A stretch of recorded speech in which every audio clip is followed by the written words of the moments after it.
Šárka! Župu, vole, tak jdu.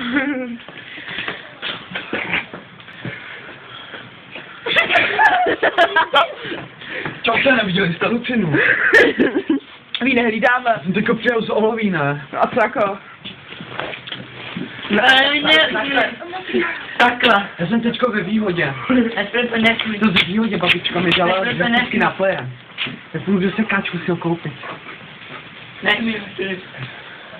S Lucinou jsme si mám dali konec.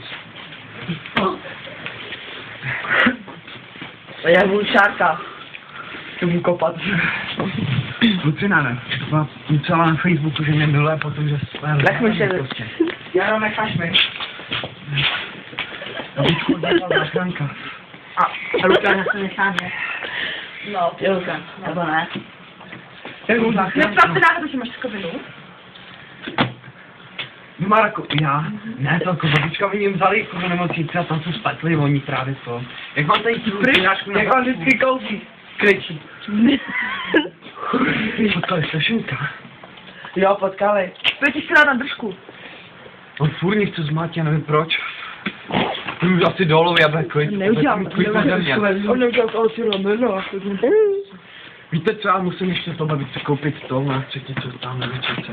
Já to necháš mi. Ale já jdu teda. Kapaj.